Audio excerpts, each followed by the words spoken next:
IAS institute నిర్వహిస్తున్న all India scholarship exam pass అవ్వండి. 2 years ఫీజులో 50% మాత్రమే పే చేయండి.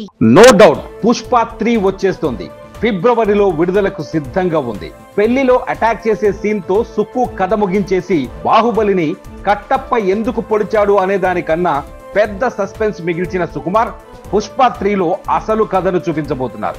పుష్ప 2 క్లైమాక్స్ లో విలన్ పేల్చిన బాంబులో అల్లు అర్జున్ చనిపోయాడా? పుష్పరాజ్ అండర్ గ్రౌండ్ లో ఉండి సినిమాను నడిపిస్తాడా? బాంబ్ పెట్టింది షెకావతేనా అన్న ప్రశ్నలకు పుష్ప 3లో సమాధానం దొరకనుంది.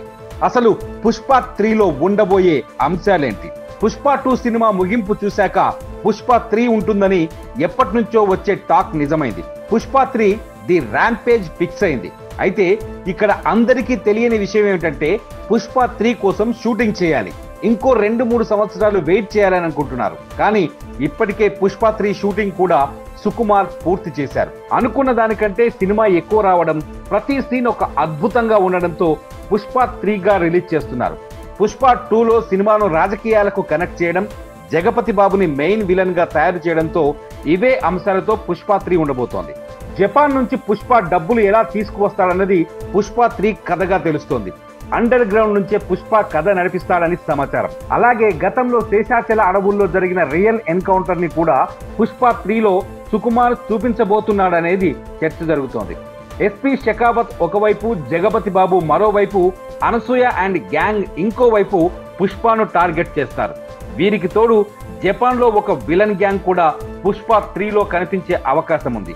పుష్ప నెక్స్ట్ పార్ట్ లో చాలా కీలక సీన్స్ ఉండబోతున్నాయని టాక్. తాజాగా పుష్ప టీం ఒక ప్రోమో రిలీజ్ చేయగా దానిలోని కొన్ని సన్నివేశాలు పుష్ప 2లో కనిపించలేదు. దీంతో అవన్నీ పుష్ప 3లో ఉండే అవకాశం ఉంది.